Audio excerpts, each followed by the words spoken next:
Okay, so this episode is sponsored by a board of charcuterie. It is. Thank you, Jeff and Amy and Gavin and Henry. Yes. So we felt sort of funny because, Sharon's like kind of like jokey about charcuterie. And right before they sent this for her birthday, we posted like a meme. And I think it was the one where Taylor said like, oh, it's beautiful, but there's no substance about the like charcuterie table. And so we posted that on our Instagram. And Sharon's brother was like, oh, I sent you a gift. And you said, we didn't know that you hated it. And I was like, well, what is it? So I had to wonder what it was. Yeah. And I was way more curious than any other gift. Exactly. You could be like, you'll love this gift. I wouldn't have been as curious. That's what I'm going to tell people now. Yeah. You're going to hate it. And people are like, ooh. Hi, this is Caitlin. And this is Sharon. And welcome to Real Housewives on Real Housewives, where we unravel housewives' story threads and keep the tea flowing. So chic.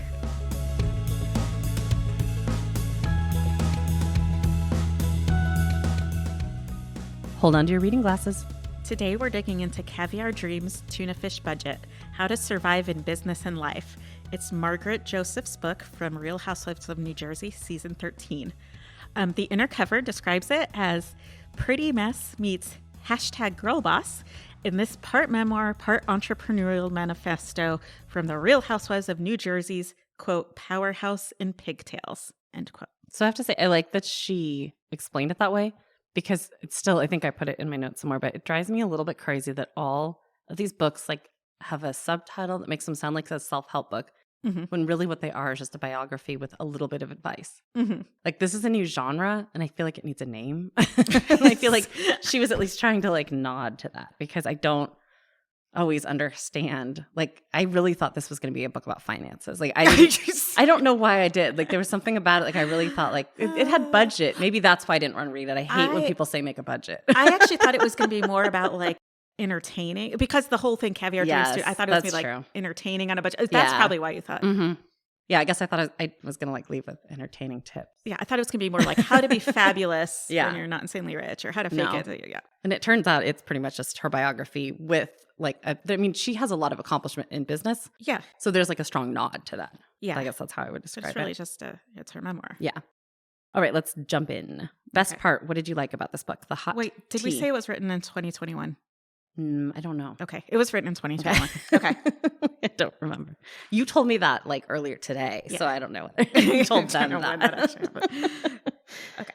Hot tea? Yeah, hot tea.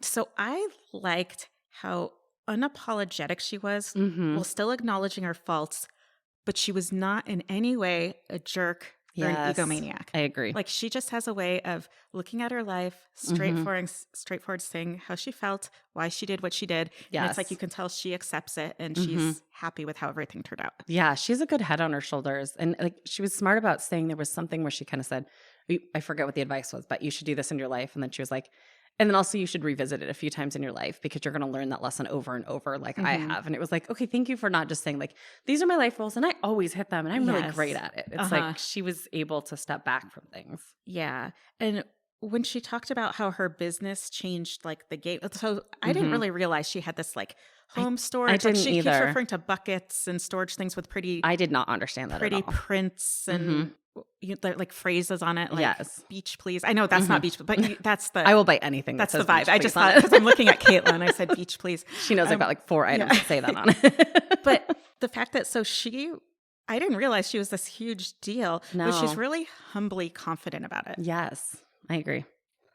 I basically said that I thought it was a well-written book and that like I was really all encompassed by it. Like it was a page turner for me and I was really surprised by that. And I felt like I really got to understand like who she is as a person, why she is. And I think a lot of it goes back to what you said. I also loved that there were just like 2 pop culture things that we love that like I highlighted. But like she has like a Starbucks sense because she was like, oh, they should put a coffee stand on this corner. Yes. And then like months later, there was a Starbucks there. And I was like, see, women know where Starbucks should be placed. And she called McDonald's like a great reward. Like she said, like I do sometimes use food as a reward. Yes. And then she was like, I pulled through the McDonald's. I remember that part. And she was like a Diet Coke and a French fry and something else. And she was like, because I want to be a little healthy. So exactly. And I was like, this is our girl. I know. Right there. Okay. What was the worst part? What didn't you like about this book? The iced tea.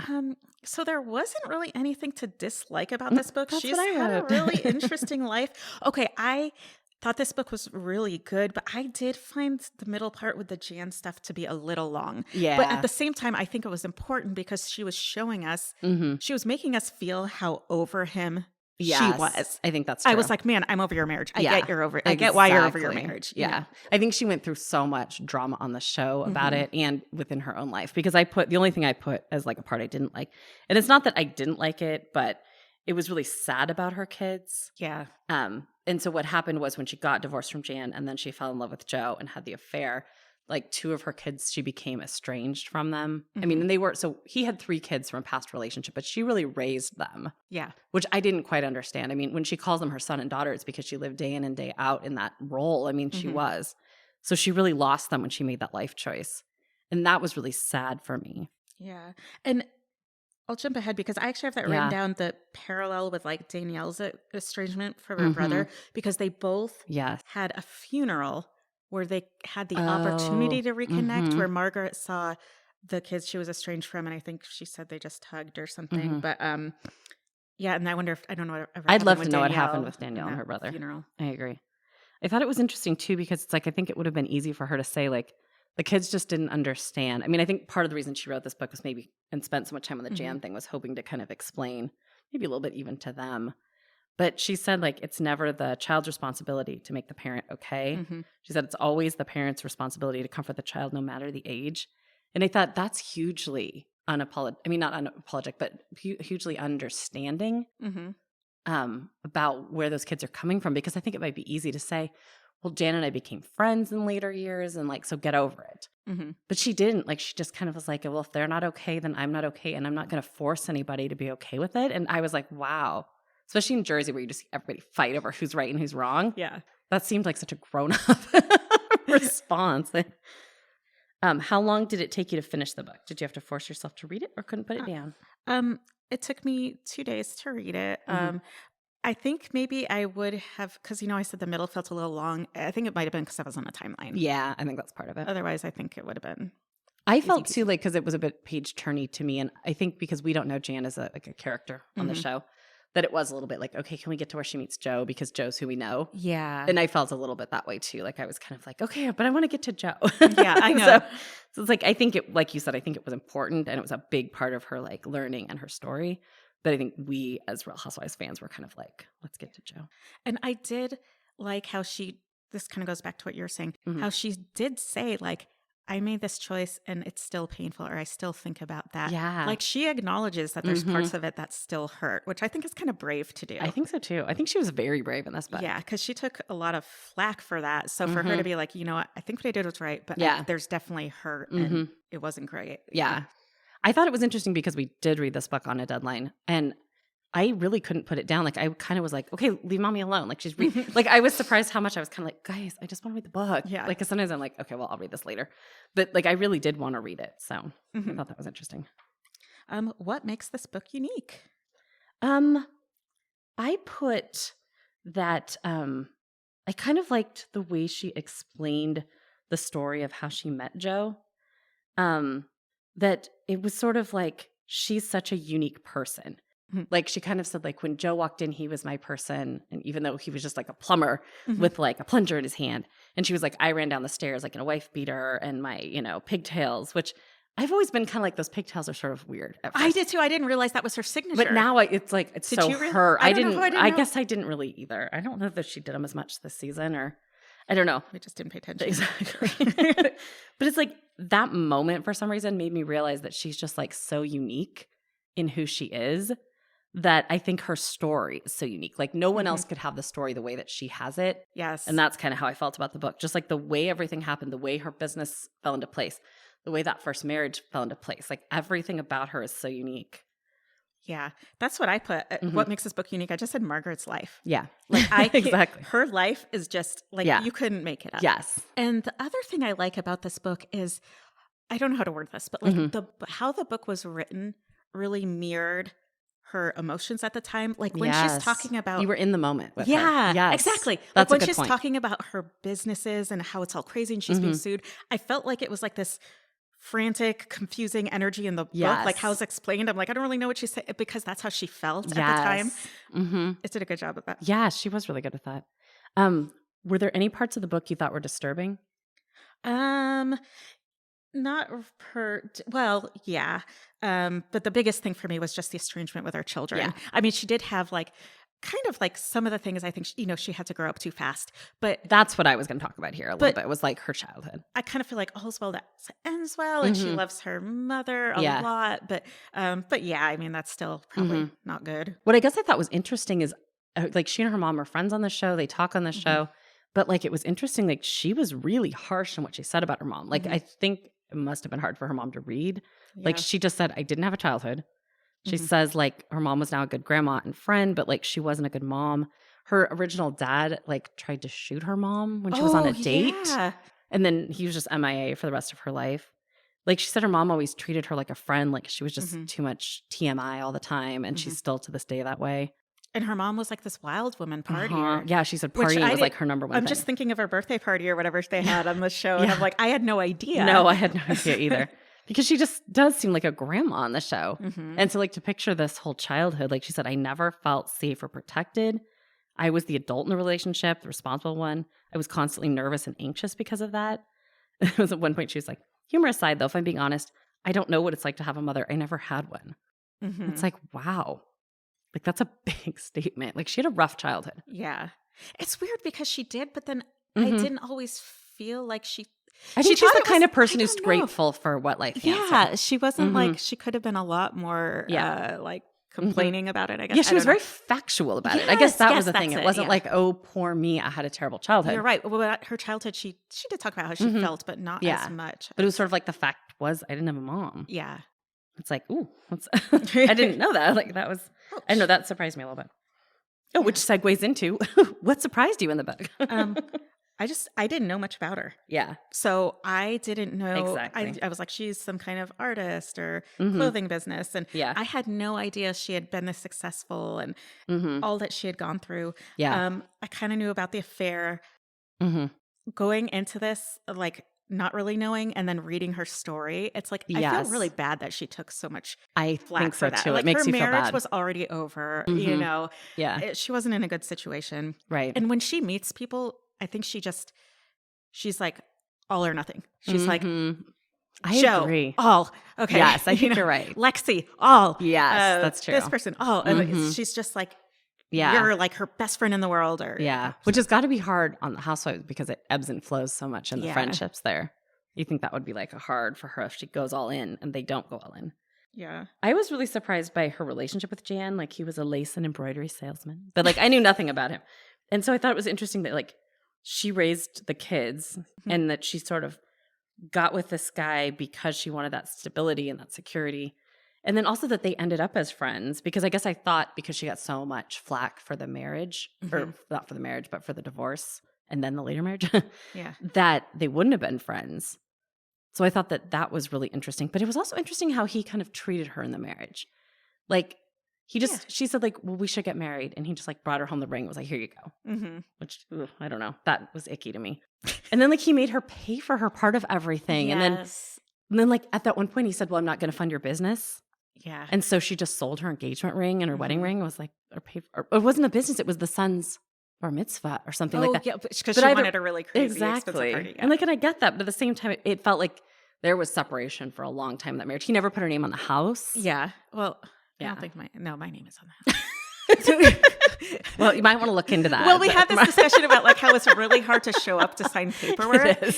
So like it's like No, I totally get that. I think we both have cars. that our but it names doesn't are- matter. In Washington State, it doesn't matter. I made Exactly. sure. But maybe it does in Jersey. Yeah, I don't know.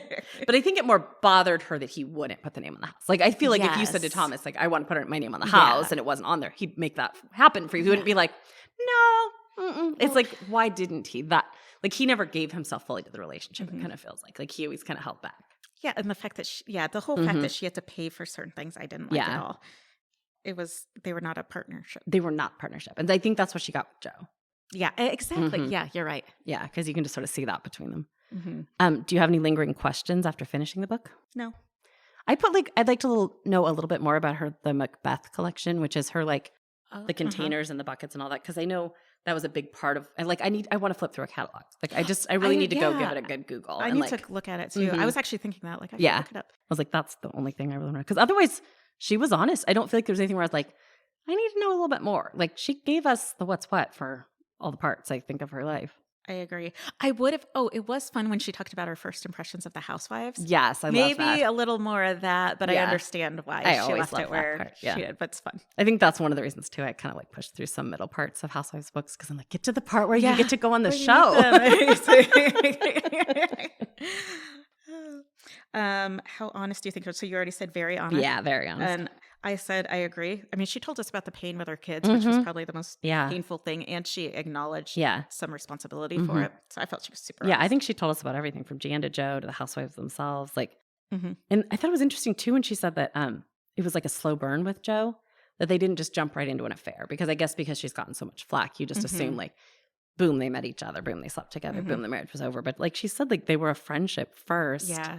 And that like they felt like they'd run into each other and they'd feel like electricity and like like it was sweeter than I thought it would be, honestly. And like he would come over to work in the house and he would like sit and drink coffee. Yeah, like they got to be friends. Like it's a friends to lovers story. And I like them together. And I do too. He's like, so cute. I like with her. Like it's not like he's the hottest guy ever, but like he's just like he's so. There's just something like I like him. Yeah, it's the way she loves him. I think she did the right thing, you know, because she's happy. I agree. So maybe your kids need to watch the show. I know, exactly. Although maybe not. There's a lot of family drama there. That hurtful. I don't know. And didn't Jan passed away recently? Yeah. So I wonder if that'll make them more estranged, or if they'll like be kind of looking for someone to fill in that role, and maybe they'll like reconsider her position a little. I don't know. I would think more estranged, but I kind of agree, but I'm hopeful, I guess. Yeah. Did reading this book change your view of the author or the Housewives franchise? I would say yes, in the fact that I like her more now. Like I liked her, but I felt like I didn't really know her. And now I feel like I really know her and I'm totally team Margaret. Like this really completely put me in her corner. Like I don't think of her as like this cheater that everyone made her out to be. Like I see the whole picture of her. Yeah. And I think she's like really smart. I think she gives good advice. I like her. I would be friends with her. Yeah. I agree. I felt a lot more sympathetic for her. I really did, because just she explains why she did things she did. And I felt like I got her, even though our lives could not be any more different. Agreed. Like I just feel like I totally understood her. I agree. I guess that's how she explained everything. Yeah. And I think that is kind of kudos to the book and how it's written, because like it's not like some of these where we're like, oh, I totally see myself in her. Like it's just that I totally get her and I like her. Yeah. I did get though when she said there was something she was like, I was always worried about my weight. I'm like, yes. And then she was like, I was really neurotic during my pregnancy. I was like, wow, I understand that. And I could kind of picture her being neurotic. Yeah. It's funny. Also, I thought it was interesting. Like, so when she kind of spoke about Teresa and the Daniel Staub thing, I think that's the season I kind of sort of watched way back when then I kind of stopped again. But it was like a great instance again of how Teresa didn't want to get her hands dirty. And I'm just throwing that. Walk away and let it hang. Let's judge a book by its its cover. Do we like the artwork? She's got pigtails. Oh, it's funny because my God, I didn't even notice. Oh, really? No, I honestly just thought that was like her hair to the sides. Well, what I'm realizing is I don't totally understand what's on the table. I read it digitally, so I didn't look at it very well. It's like fancy jewels. Oh, is that what that is? Because I was like, is it weird think it's rocks? Like fancy grapes. No, it's like food. I like that she has like a Diet Coke cup. So it's her. Oh, I didn't even notice that. See, there's like a. Oh, yeah. So it's her sitting. She's kind of like all dressed up in glam. Okay. And there's, like a spread in front of her of some food and jewels and apparently a Diet Coke cup. The ice is the shape of a skull. Yeah. Uh-huh. Okay. Not sure I totally get that. I actually really, really like the picture because. I did too, but I didn't quite understand it, I guess. Like, I thought she looked beautiful. Yeah, she does. I love the cover. I think it's fun. The cover is just her. Mm-hmm. It is. And it's you're like classy and unclassy together. Yes, exactly. And I did get a look because I was like, is this food or is this not food? And it's both. It's like food and jewelry. Yeah, okay. Which I don't know. It's weird. Maybe she should have had Speaks to my heart. But I don't know. The title I really enjoyed. And it's also the name of her podcast. Yeah, I thought that was interesting. I guess the podcast came first. Although I do agree with you. She had to go with that because that's her brand. Mm-hmm. I do agree with you that does change what you think the book is about a little bit. It's a little misleading. Because I feel like then the book should be about finances. Yeah. Okay, was there a ghostwriter? And the answer is yes. It was Yes. Emily Liebert, and she also did Teresa's Standing Strong. So that is interesting. We're going to read Teresa's books, but they're going to be in our Patreon rewards. So if you want to join our Patreon, then you'll learn about Teresa's books. Yep. We have to read more than one. We have to read. No. I started But one. if Emily Liebert wrote this and we liked Margaret, That's true. maybe she can change our mind. I know, but she can't change the subject matter. That's true. Well, go on our Patreon and find out. Find out how. We don't know how it's going to end either. I know. Exactly. We have different levels too, Yeah. but yeah. All right, Real Housewives on Real Housewives, thumbs up or thumbs down? Thumbs up. Me too. Good book. Yeah. I felt like I couldn't even write down everything I liked when I made my notes for this. My notes are all over the place. She does. She's got like 10 pages. So many. It's like, but I want people to read this. Like, I think I can't explain it to you. I think you need to read it. I really like it. Like, if you have any at all interest in Jersey, whether you like Margaret or not, because I didn't go into this going, love Margaret. Same can't wait to here. read the Same book. here. Read it. It's good. Yeah. It's a I good actually book. wasn't really excited about reading it at first, and I really enjoyed it. And the other thing was I actually got it from the library, which surprised me. I didn't think the library would have it. So you can always check your library too. That does surprise me because a lot of the books that we look for, we cannot find in the library. So the library judged this good enough to have. Yes. It So made the that's a library stamp. collection. Okay. It made our little library's seal of approval. All right. Well, that is our whole little talk about Margaret Josephs. So yeah, go read the book. And remember, housewives bring the drama. We bring the receipts. Thanks for listening. If you enjoyed this episode, please hit the subscribe button. If you'd like to help support us, please share it with others and leave a rating and review. Also, visit us on Instagram and Twitter, both at RH_on_RH for fun pictures and polls, or email us at rhonrhpodcast@gmail.com. Thanks again, and remember to stay out of the shade.